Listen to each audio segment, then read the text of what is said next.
Hello and welcome students in my video lecture series on the subject of botany, and in today's video lecture we will focus on the botany of class 11th, particularly on the topic of gymnosperms. आप जानते हैं पिछली class में हमने discuss किया pteridophytes के बारे में। टेरिडोफाइट्स को हमने कंप्लीट किया।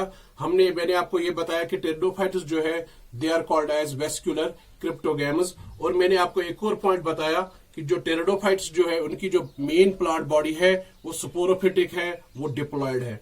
जहां तक जिम्नोस्पर्म्स का ताल्लुक है, जिम्नोस्पर्म्स और टेरिडोफाइट्स में एक चीज कॉमन है कि टेरिडोफाइट्स में जिस तरह जो मेन प्लांट बॉडी है वो स्पोरोफिटिक है, वो डिप्लॉयड है, इसी तरह जिम्नोस्पर्म्स की भी जो मेन प्लांट बॉडी है वो डिप्लॉयड है, वो स्पोरोफिटिक है। Term gymnosperm. The term gymnosperm was given by the famous scientist who is called as father of botany. That fellow is Theophrastus. Remember the term bryophyte. Gymnosperm was given by Theophrastus. The term pteridophyta was given by Ernest Haeckel. मैंने आपको पिछली class में बताया term pteridophyta का use पहली बार Ernest हैकल ने use किया। इसी तरह टर्म जिम्नोस्पर्म का पहली बार यूज किया थियोफैस्टस ने। तो जिम्नोस्पर्म्स की स्टडी को हम जिम्नोलॉजी बोलते हैं, याद रखना। जिम्नोस्पर्म्स की स्टडी को हम जिम्नोलॉजी बोलते हैं, ब्रायोफाइट्स की स्टडी को हम ब्रायोलॉजी बोलते हैं, टेरिडोफाइट्स की स्टडी को हम टेरिडोलॉजी बोलते हैं, जिम्नोस्पर्म्स की स्टडी को हम जिम्नोलॉजी बोलते हैं। हमारे पास एक साइंटिस्ट है, उसका नाम है C.J. Chamberlain. C.J. Chamberlain is known as father of gymnology. C.J. Chamberlain जो है इसको हम बोलते हैं father of gymnology because he has done a lot of work on gymnosperms. हमारे पास एक इंडियन फेलो है whose name is P.D. Dogra. P.D. Dogra जो है he has also worked on Indian gymnosperms. P.D. Dogra is known as father of Indian gymnology. Father of Indian gymnology. मैंने आपको पिछली class में बताया शाबाश Bower is called as father of pteridophytes या pteridology. इसी तरह C.J. Chamberlain is called as father of gymnology. Gymnosperms का जो फादर है वो C.J. Chamberlain है because he is the scientist. He has initiated work on gymnosperms. That is why he is called as father of gymnology. और Indian एक fellow है, उसका नाम है P.D. Dogra. P.D. Dogra has done a lot of work on Indian gymnosperms. That is why he is called as father of Indian gymnology. So remember the term gymnosperm was given by Theophrastus. Gymnosperms की study को हम बोलते हैं जिम्नोलॉजी। C.J. Chamberlain जो है उसको हम बोलते हैं father of gymnosperms. P.D. Dogra जो है इसको हम बोलते हैं फादर ऑफ इंडियन जिम्नोलॉजी या फादर ऑफ इंडियन जिम्नोस्पर्म्स। शाबाश। अगर आप देखेंगे वर्ड जिम्नोस्पर्म जो है it has been derived from two words. Word gymnosperm has been derived from two Greek words.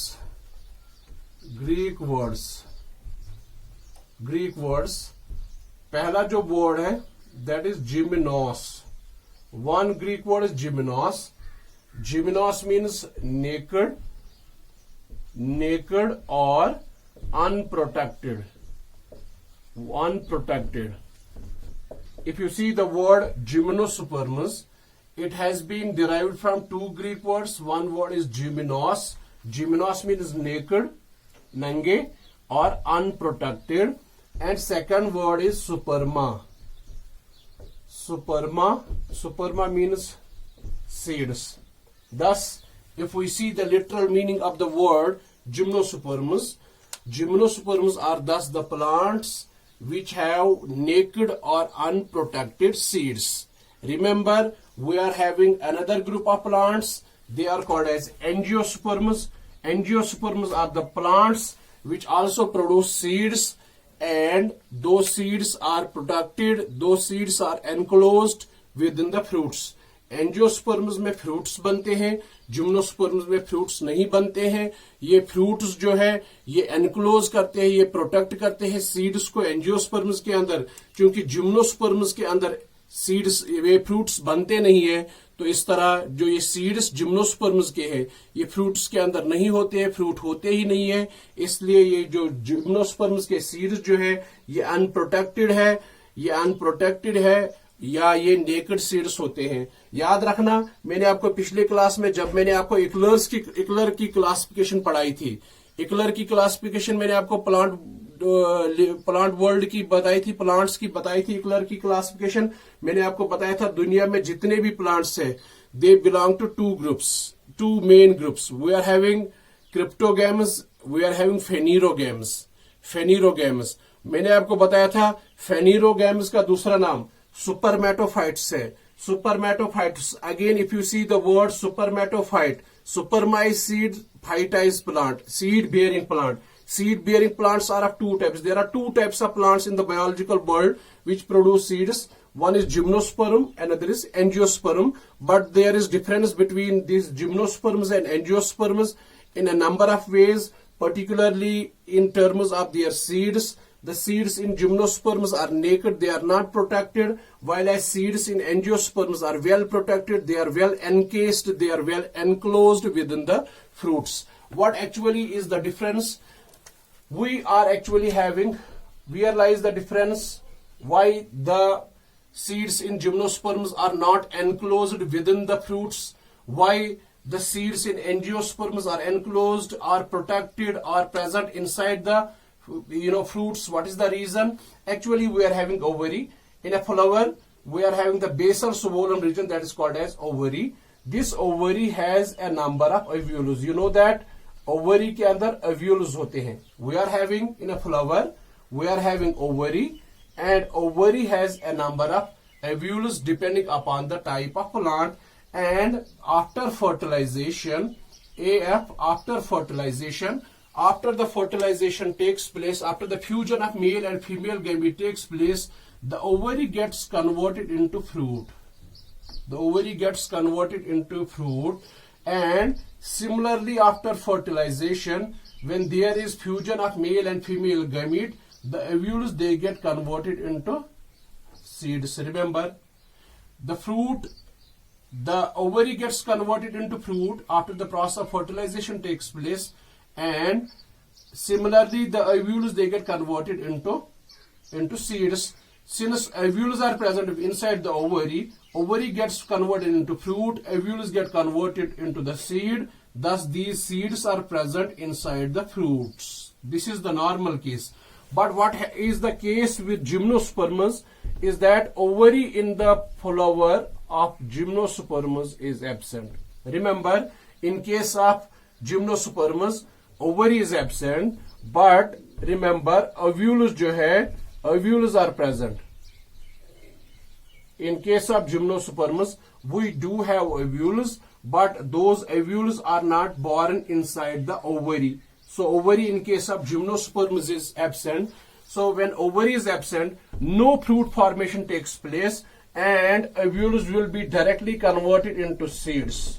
After the process of fertilization, in case of gymnosperms, since ovary is not present, so fruit formation will not take place. Ovary is absent, fruit formation will not take place. But after the process of fertilization, the ovule will get converted into the seeds. So this is the reason, this is the background reason why the seeds of gymnosperms are unprotected. Seeds are directly produced from ovules. Ovary is not there. Thus these seeds are not enclosed within the ovary. ये ovary के अंदर पाए नहीं जाते हैं. This is the main reason why the seeds of gymnosperms are naked or unprotected. So आप याद रखेंगे gymnosperms के seeds जो है वो naked है, वो unprotected seeds है. इसका बैकग्राउंड रीजन ये है कि जिम्नोस्पर्म्स के अंदर हमारे पास ओवरी एब्सेंट होती है. जहां तक एंजियोस्पर्म्स का ताल्लुक है, एंजियोस्पर्म्स के फ्लावर में ओवरी होती है, ओवरी के अंदर ओव्यूल्स होते हैं, ओवरी जो है फ्रूट में कन्वर्ट होती है, ओव्यूल्स जो है सीड में कन्वर्ट होते हैं. इस तरह एंजियोस्पर्म्स के अंदर जो सीड्स होते हैं वो फ्रूट के अंदर आपको मिलेंगे. आप एप्पल देखते हैं, एप्पल के अंदर सीड्स प्रेजेंट होते हैं. एप्पल जो बाहर है वो फ्रूट है, उसके अंदर सीड्स होते हैं, प्रोटेक्टेड सीड्स होते हैं, कवर्ड सीड्स होते हैं। इतना आप याद रखिएगा। शाबाश, आगे बढ़ते हैं। जहां तक जिम्नोस्पर्म्स के ओरिजिन का ताल्लुक है, जिम्नोस्पर्म्स के ओरिजिन का ताल्लुक है, जिम्नोस्पर्म्स जो है, gymnosperms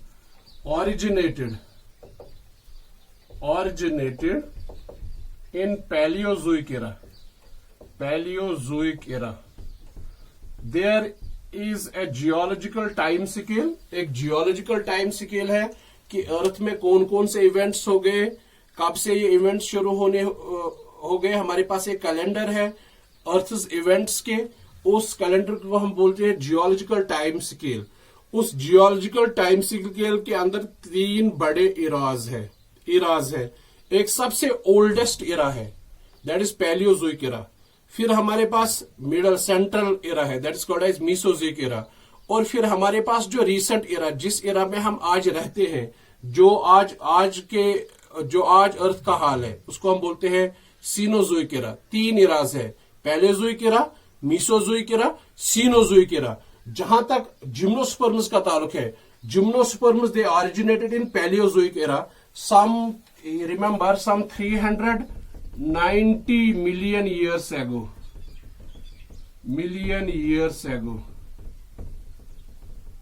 Some 390 million years ago. Remember, gymnosperms, particularly हमारे पास एक ग्रुप है जिम्नोस्पर्म्स का, उनको हम बोलते हैं प्रोजिम्नोस्पर्म्स। दे originated in Paleozoic era some 390 million years ago, but gymnosperms dominated or flourished in Jurassic period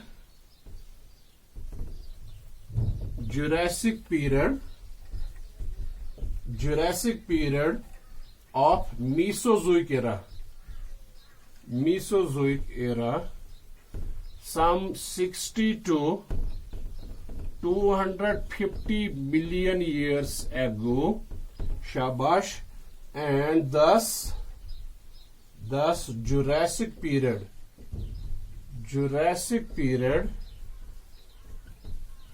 is known as age of gymnosperms, or it's known as golden era of gymnosperms. It's known as golden era. Remember, golden era of gymnosperms. पहला point आपको clear हो गया कि origin, जहां तक gymnosperms के origin का ताल्लुक है, they originated in Palaeozoic era some 390 million years ago, but they dominated. Gymnosperms were the dominant vegetation, or they flourished in Jurassic period. Remember, I told you that there are 3 eras. One is we are having Paleozoic era. This is a long time period. This era has been divided into smaller time units. Those smaller time units are called as periods. एक इरा के अंदर काफी सारे periods होते हैं। ये Palaeozoic इरा है, फिर हमारे पास मीसोजोइक इरा है, फिर हमारे पास जो रीसेंट इरा है that is Cenozoic era. Paleozoic era, Mesozoic era, Cenozoic era. Each era is divided into periods. This Paleozoic is the time when gymnosperms originated, but gymnosperms, they formed the dominant vegetation during Mesozoic era. During particular period of Mesozoic era, that period is Jurassic period. Remember, gymnosperms were the dominant vegetation. One is they originated. कब आए? They originated in Paleozoic era, some 390 million years ago, but they dominated the Earth's vegetation in the second era, that is Mesozoic era. In a particular period of Mesozoic era, that period is called as Jurassic period. That is why I have written here gymnosperms dominated or flourished. The gymnosperms formed the dominant vegetation in Jurassic period of Mesozoic era, some 60 to 250 million years ago. and thus this Jurassic period is known as golden era of gymnosperms. काफी बार ये सवाल आ चुका है NEET के exam में. Which one of the following is considered as golden age of gymnosperms? Remember, Jurassic period, it has a time between 60 and 250 million years ago, is considered as the golden age of gymnosperms because it is this time period of Mesozoic era during which gymnosperms formed the dominant vegetation of planet Earth. शाबाश, इतना याद रखिएगा. मैंने आपको बताया gymnosperms जो है they have originated in Paleozoic era, but gymnosperms formed the dominant vegetation during the Jurassic period of Mesozoic era. That is why this Jurassic period, Jurassic period 60 to 250 million years ago is considered as golden era of gymnosperms. It is called as golden era of gymnosperms. शाबाश, आगे बढ़ते हैं. मैंने आपको बताया जो main plant body gymnosperms की है वो स्पोरोफिटिक है, वो डिप्लॉयड है. शाबाश. मेन प्लांट बॉडी के अंदर the roots in gymnosperms. GIM is short form of gymnosperms or tap roots. Remember, gymnosperms के जो roots है they are tap roots. हम जानते हैं tap roots वो roots होते हैं that arise from the radicle. All those roots that emerge from the radicle, they are called as, they are called as tap roots. Whereas any other root that originates from any structure other than radicle, they are called as adventitious roots. मैं काफी बार आप लोगों को ये कह चुका हूं what is a tap root and what is an adventitious root. Tap root always arise from radicle. ये क्या होता है मैंने आपको बताया. It is a seed. When the seed germinates, it forms two structures. One structure comes out of the soil and another structure enters into the soil. The structure that enters into the soil is called as radicle, and the structure that comes out of the soil, this is called as palmule. This palmule forms future shoot.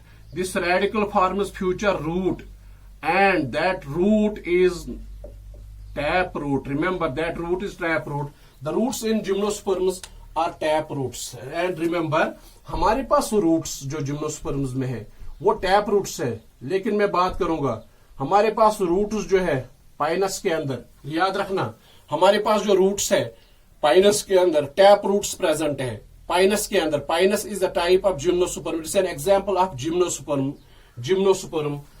Pinus एक gymnosperm है. इसके root के साथ fungus associate होती है. याद रखना, या समझ आ गया होगा आपको. मैंने आपको पहले मैं पढ़ा चुका हूं आपको ये पॉइंट. मैंने आपको बताया जो रूट्स है जिम्नोस्पर्म्स के, खासकर जो पाइनस का है, पाइनस के रूट्स है, उसके साथ फंगस एसोसिएट होती है. उस एसोसिएशन को हम बोलते हैं mycorrhiza. This is very important point from entrance and NEET point of view कि what is mycorrhiza. Mycorrhiza is a symbiotic association. It is a beneficial association between the roots of gymnosperms, particularly between the roots of pinus and fungus. Remember, we are having the pinus roots. See, this is pinus root. This pinus root gets associated with fungi. This is fungus. This fungus gets associated with the roots of pinus, and in this association, both the roots of pinus, both the pinus plant and the fungus, they get mutually benefited from one another. For example, the pinus tree gets benefit from fungus in terms of mineral nutrients. This fungi जो है, it has a capability of decomposition. It makes phosphorus, potassium and other minerals available to the pinus plant. Fungus जो है ये mineral nutrient supply करती है किसको? Pinus के roots को, पाइनस प्लांट को. कौन से मिनरल सप्लाई करती है? याद रखना, सबसे ज्यादा है फास्फोरस, उसके बाद पोटेशियम है, या कुछ और मिनरल्स भी है. याद रखना, फास्फोरस और पोटेशियम. एक ये फायदा पाइनस को इस फंगस के साथ माइकोराइजा के अंदर फायदा है। दूसरा फायदा ये है, जहां तक जिम्नोस्पर्म्स के रूट्स का ताल्लुक है, जिम्नोस्पर्म्स में जो रूट्स है वो टैप रूट्स है, लेकिन इन रूट्स के ऊपर रूट हेयर्स नहीं होते। याद रखना, जिम्नोस्पर्म्स के रूट्स के अंदर रूट हेयर्स एब्सेंट होते हैं। तो रूट हेयर्स का काम क्या होता है? रूट हेयर्स जो है they increase the surface area for absorption of water. अगर रूट हेयर्स जो है, रूट हेयर्स का काम है ये सरफेस एरिया बढ़ाते हैं for absorption of water. Water absorption के लिए जितना ज्यादा सरफेस एब्जॉर्ब होगा उतना ज्यादा प्लांट का ग्रोथ हो जाएगा, because water is very important for the growth and survival of all living organisms including plants. तो मैंने आपको बताया पाइनस के रूट्स में रूट हेयर्स नहीं होते हैं, तो surface area for absorption of water is very very less. So then the growth of pinus plant would have been reduced. लेकिन God has associated fungus with their roots. This fungus, one, it provides minerals to the pinus plant, to the gymnosperms. Second, this fungus serves the roles of root hairs. ये fungus जो है ये root hairs का role भी अदा करती है, यानी ये एब्जॉर्ब करती है वाटर, और वो वाटर ये फिर किसको देती है? पाइनस के रूट्स को, और इस तरह ये वाटर जो है पाइनस प्लांट में चला जाता है। इस तरह जो ये पाइनस प्लांट है ये ग्रो करता है एट नॉर्मल रेट्स अच्छे तरीके से ये ग्रो करता है। याद रखना, पाइनस प्लांट को दो फायदा माइकोराइजल एसोसिएशन में होती है। One is it gets mineral nutrients, second is it gets water. This fungus help us in absorption of water to the roots of Pinus plant. Fungus को क्या मिलता है? This fungus it gets shelter. Fungus gets shelter. Remember this fungus, मैंने आपको तब पढ़ाया था living world में, mycorrhiza is an association of higher plants. Remember, gymnosperms और हायर प्लांट्स। मैंने एक्शन में जो हायर प्लांट्स है हमारे पास वो सुपरमेटोफाइट्स, सीड बेयरिंग प्लांट्स को हम हायर प्लांट्स बोलते हैं। तो हमने माइकोराइजा की डेफिनेशन वहां लिखी थी, पढ़ी थी कि mycorrhiza is a beneficial association between fungi and roots of higher plants. Remember, roots of higher plants are roots of gymnosperms. Gymnosperms are higher plants. And similarly, we are having another plant whose name is Cycas. You will encounter this plant most often in gymnosperms. Roots of Cycas जो है, Cycas एक plant है, इसके अंदर जो खास सुपेशियर roots होते हैं, it has superficial roots. Cycas is a plant, it's a gymnosperm, it possesses superficial roots, it has normal tap roots. In addition to those normal tap roots, it possesses some superficial roots. Those superficial roots are called as coralloid roots. Coralloid roots. Those superficial roots are called as coralloid roots. I will show you here. Shabash, this is soil level, and these are normal tap roots of Cycas. And this is the Cycas plant.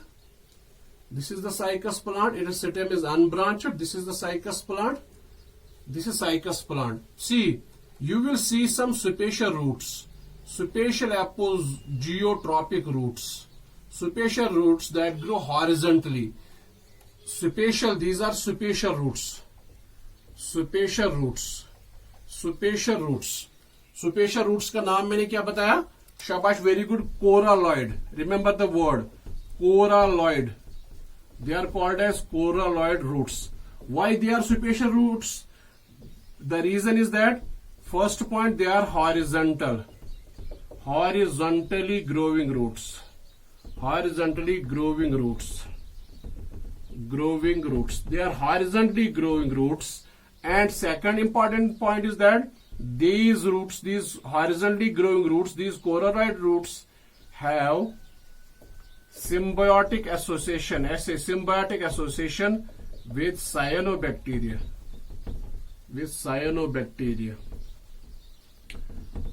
तो इस तरह हमें समझ आ गया कि हमारे पास एक gymnosperm है, उस जिम्नोस्पर्म का नाम साइकस है। इस साइकस में नॉर्मल टैप रूट्स के अलावा सुपेशियल रूट्स होते हैं। इन सुपेशियल रूट्स को हम बोलते हैं कोलराइड रूट्स। ये कोलराइड रूट्स जो है ये बेसिकली एपोजियोट्रॉपिक रूट्स है, एपोजियोट्रॉपिक रूट्स है। हमारे पास जो रूट्स होते हैं वो जियोट्रॉपिक होते हैं, they normally grow towards earth's gravity. What is the case with these colarite roots is that they do not grow towards the earth's gravity, rather they grow on the surface of earth. That is why they are also called as apogeotropic roots. Remember colarite roots cycas के अंदर tap roots के अलावा हमारे पास सुपेशियल roots होते हैं. वो roots को हम कोलाराइड रूट्स बोलते हैं. कोलाराइड रूट्स जो है ये खास रूट्स है.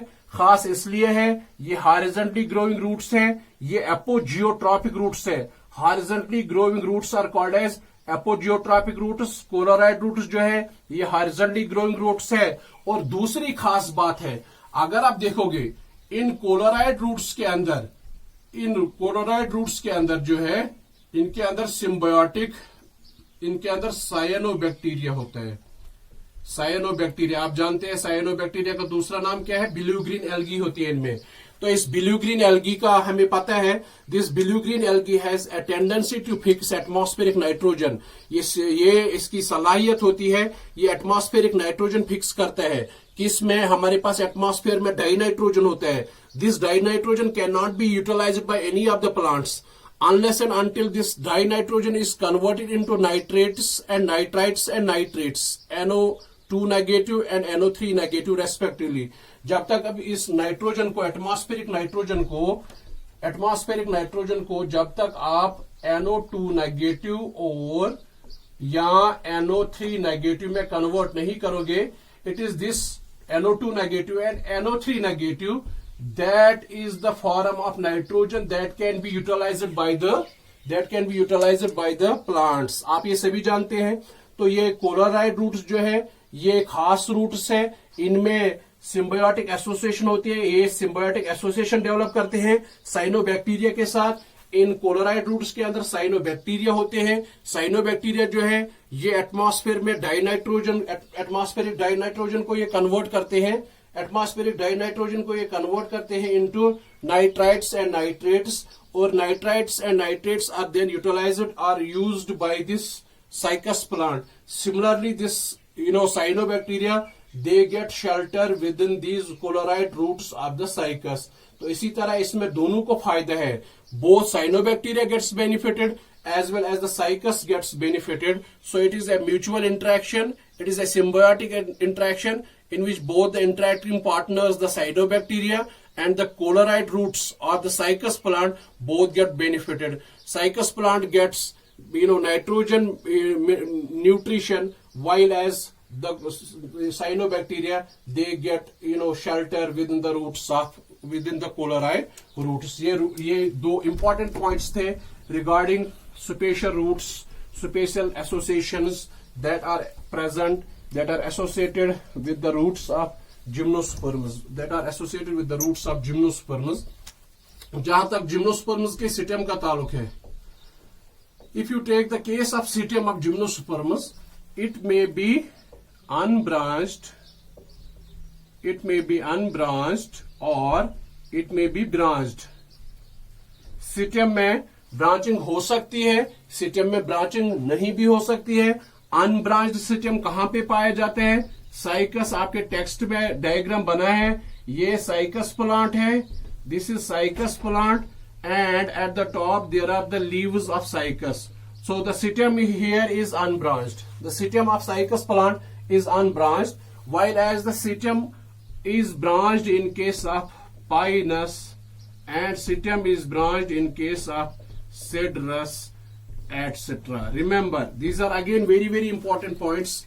These are golden points from NEET point of view. हमेशा इसमें से कोई ना कोई सवाल आता है. याद रखिएगा, जहां तक सिस्टम जिम्नोस्पर्म्स के सिस्टम का ताल्लुक है, सिस्टम या तो अनब्रांच्ड है या तो ब्रांच्ड है. इतना तो अगर हमें याद रहेगा, लेकिन इसके साथ साथ हमें याद रखना है एग्जाम्पल भी कि अनब्रांच्ड सिस्टम कहां पे है, ब्रांच्ड सिस्टम कहां पे है. अनब्रांच्ड सिस्टम साइकस के अंदर है, ब्रांच्ड सिस्टम जो है वो पाइनस और सेड्रस के अंदर है. जहां तक जिम्नोस्पर्म्स के लीव्स का ताल्लुक है,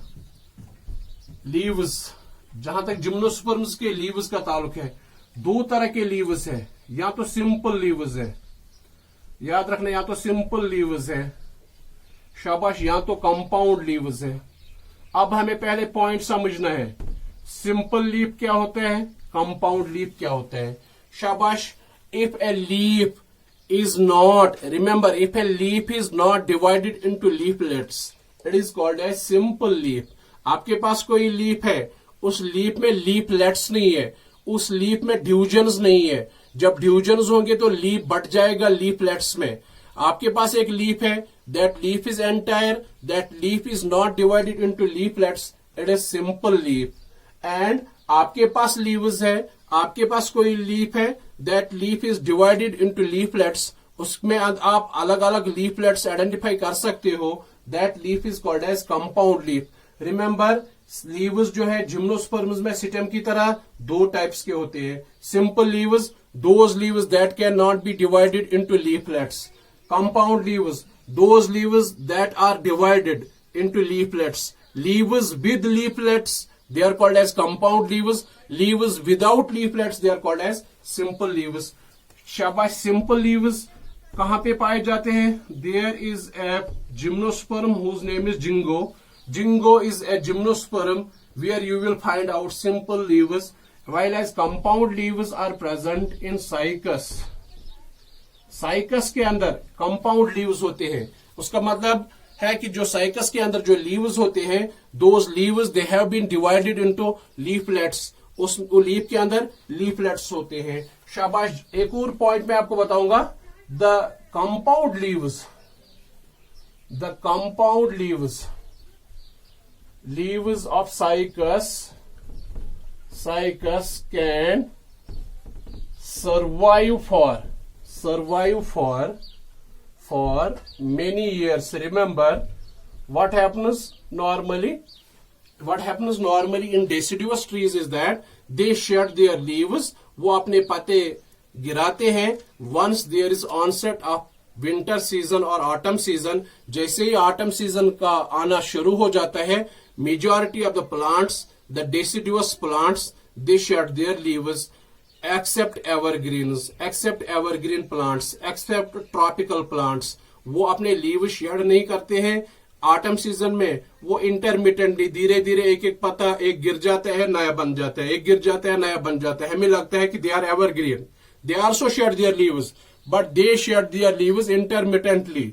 वो बीच बीच में अपने लीव्स गिरा देते हैं, एक सारे पत्ते एट अ टाइम नहीं गिराते हैं। डेसिडुअस ट्रीज, कश्मीर में जितने भी प्लांट्स है, they are deciduous trees, they are deciduous plants. They, once there is onset of autumn season, the plants, they begin to, shed their leaves, वो अपने पत्ते गिराएंगे। लेकिन जहां तक जिम्नोस्पर्म साइकस का ताल्लुक है, साइकस के अंदर हमने देखा कंपाउंड लीफ है, और ये कंपाउंड लीफ जो है, it can survive for many years. It is present there on cycas plant for a number of years. So it is a persistent leaf. Remember this point very well, that the leaves of cycas, the compound leaves of cycas may survive for a few years, for many years. एक और important point जो gymnosperms के leaves के हिसाब से है, the leaves of gymnosperms जो है, Gymnosperms can survive. Remember, survive the extremes of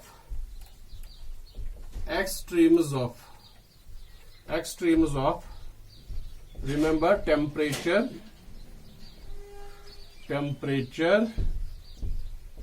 wind and humidity. I am focusing on your NCERT class 11th NCERT text, that the leaves of gymnosperms have a tendency that they can withstand changes in temperature. If there is high temperature or low temperature, nothing will happen, no adverse effect will be there on the leaves of gymnosperms. If there is huge wind, the gymnosperm leaves will not be affected.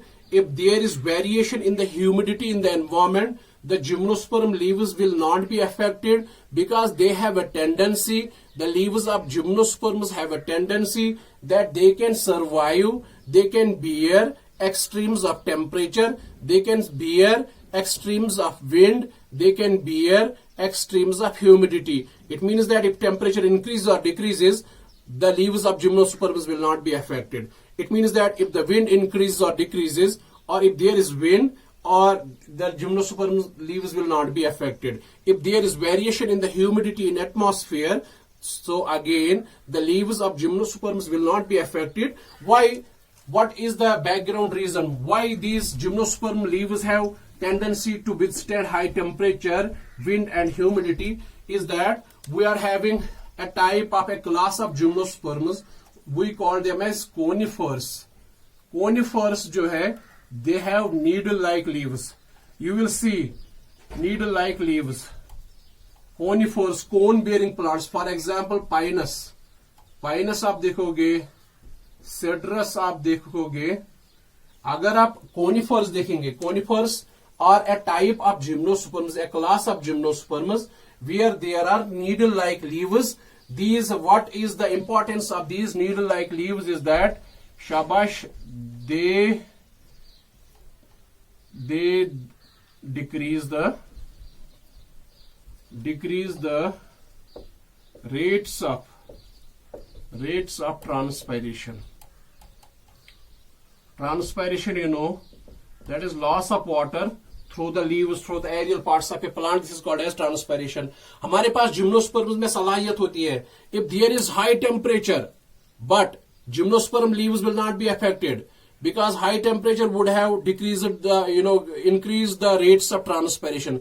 जितना temperature बढ़ेगा, rate of transpiration, water loss बढ़ेगा. लेकिन हमारे पास gymnosperms, एक तरह के gymnosperms conifers है, उनके पास needle-like leaves है. Needle-like leaves है. हमारे पास flat लीव्स नहीं है. फ्लैट लीव्स मीन्स जैसे नॉर्मल प्लांट में लीव्स है, उसका सरफेस एरिया बहुत ज्यादा है. हमारे पास कोनिफर्स के अंदर नीडल लाइक लीव्स है. Needle like leaves they decrease the surface area, they decrease the surface area of the leaf, and when the surface area of the leaf decreases, accordingly the leaf is not exposed to high temperature. Leaf expose नहीं होता है high temperature के अंदर, thus the rate of transpiration decreases. वही मैंने लिखा कि gymnosperms के जो लीव्स है, खासकर एक क्लास मैंने बताया कॉनिफर्स, उनके पास नीडल लाइक लीव्स है. नीडल लाइक लीव्स का काम है, क्या होता है, सरफेस एरिया डिक्रीज करते हैं. उससे क्या होता है, that in turn decrease the rate of transpiration. यहां पे वाटर लॉस नहीं होता है ज्यादा. दूसरा जो है थिक लेयर ऑफ क्यूटिकल होती है. जिम्नोस्पर्म्स के जो लीव्स है उनके ऊपर एक वैक्सी लेयर होता है. That waxy layer is called as cuticle. And remember this cuticle is a waxy layer. It is a waxy layer present on leaves of gymnosperms. This waxy layer is made up of a wax that is called as cutin. Remember, cutin से बनता है cuticle. Cutin is the wax, and when this wax develops on the surface of leaves, this waxy layer is then called as cuticle. That is why I have written cuticle is a waxy layer present on the leaves of gymnosperms. It is made from a wax. That wax is called as cuticle. That wax is called as cutin. This wax is synthesized by leaf epidermal cells. ये wax जो है, ये cutin जो है, ये leaf epidermal cells बनाते हैं. और इस cutin का, इस cuticle का काम क्या है, ये वही काम करता है, शाबाश, decreases वाटर लॉस. ये वैक्स जो है ये इंसुलेटर का काम करता है. जब सनलाइट ऊपर पड़ जाती है लीव्स के ऊपर, तो ये लीव की सरफेस को हीट अप होने नहीं देता है. It acts as an insulating layer. ये क्यूटिकल लेयर जो है, it acts as an insulating layer. It does not allow these leaf surfaces to heat up as a result of extremes of temperature. जब temperature ज्यादा होता है, ये cuticle wax layer जो है लीव्स को हीट अप होने नहीं देता है. इस तरह से loss of water leaf surfaces से नहीं होता है. तो ये क्यूटिकल का काम है to decrease the water loss. And another important feature of this cuticle is that it provide structural strength. ये मजबूती प्रोवाइड करता है. ये मजबूती प्रोवाइड करता है। मैं आपको बताऊंगा, कोई दीवार है कमजोर है, उसके ऊपर हम प्लास्टर लगाते हैं, वॉल पट्टी लगाते हैं, उससे क्या हो जाता है, वो दीवार मजबूत होता है। इसी तरह जो जिम्नोस्पर्म्स के लीव्स जो है वो कमजोर लीव्स होते हैं। जब विंड आती है, विंड उनको आप तोड़ देगी, विंड उनको जो है उनका स्ट्रक्चर जो है डिफॉर्म कर सकता है। लेकिन God has provided a cuticle a wax layer to the surface of the leaves so that they get structurally strong. Structural strength उनको क्रिटिकल लेयर प्रोवाइड करता है। इस तरह ये विंड जब ब्लो होगी, इन लीव्स को कुछ नहीं होता है। याद रखना, जनरली लोग बोलते हैं क्यूटिकल का काम है to decrease the water loss, to decrease the rates of transpiration, to decrease the process of transpiration. That is absolutely right, but in addition to that this cuticle layer is responsible for providing structural strength to the leaves of gymnosperms. This is the main reason. And another point is that, third point is that there are the surface of leaves of gymnosperms have stomata, but those stomata जो है they are sunken stomata. The gymnosperms possess sunken stomata. What is this sunken stomata? This is epidermal cell layer, and this is stomata. This is epidermal cell layer. This is one structure I have shown you here, that the stomata, the guard cells. Stomata is basically a pore formed by the guard cells. Guard cells are also special epidermal cells. These are normal epidermal cells. These are guard cells. So this stomata is in line with the epidermal cells. The stomata is present at the surface, and I will show you another structure here. This is one epidermal cell. This is another epidermal cell. Now the stomata is here. This is another epidermal cell. This is another epidermal cell. See, this is guard cell. See, stomata is here. So the stomata is deep seated. Here the stomata is deep seated. Here the stomata is superficial. What happens here in case of superficial stomata? The sunlight will directly fall on the guard cells, and thus the rates of transpiration will be high.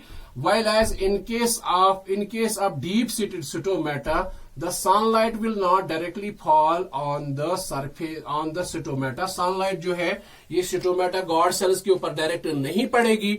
जब sunlight stomata या guard cells के ऊपर direct नहीं पड़ेगी, इस तरह direct water loss जो होगा वो ज्यादा नहीं होगा।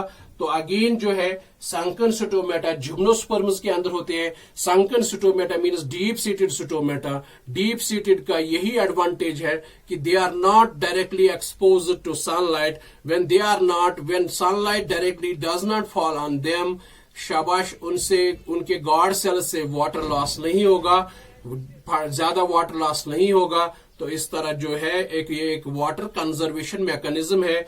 These are the 3 points that that make gymnosperm leaves, जो जिम्नोस्पर्म लीव्स को ये सलाहियत देते हैं ताकि वो विथस्टैंड करेंगे, ताकि वो सर्वाइव करेंगे in extreme temperature, in extreme wind and in extreme humidity. फिर से मैं दोहराता हूं कि जो जिम्नोस्पर्म्स के जो लीव्स है उनमें एक सलाहियत है कि they can survive extremes of temperature, they can survive extremes of wind, and they can survive extremes of humidity. The reason is that in majority of in a group of gymnosperms called as conifers, these conifers have needle-like leaves. These needle-like leaves decrease the rates of transpiration. They actually decrease the surface area, and surface area in turn decreases the rate of transpiration. And second point is that the leaves of gymnosperms have a thick waxy layer known as cuticle. This waxy layer is made from a wax that is called as cutin. This cutin wax is synthesized by epidermal cells. This cuticle layer, waxy layer, serves as an insulating layer. It does not allow the epidermal cells of leaves to heat up, and thus prevents the direct loss of water from the leaf epidermal cells. Besides, this cuticle also provides structural strength to the leaves of gymnosperms. Third point is that the leaves of gymnosperms have sunken stomata, deep-seated stomata. Deep-seated stomata are not directly exposed to sunlight, or the sunlight does not fall directly on these deep-seated stomata, and thus this is a water conservation mechanism in case of gymnosperms. I hope that you have understood all the points which I have highlighted in today's lecture, and in case you have not understood any of the point which I have highlighted here, you can send me queries regarding those points in my WhatsApp number, that is 7889656 7889656 to you all to subscribe my YouTube channel, that is on the name of Shakur Botany, for latest updates and video lectures with respect to the botany subject. I thank you one and all for watching my video lectures. Thank you one and all.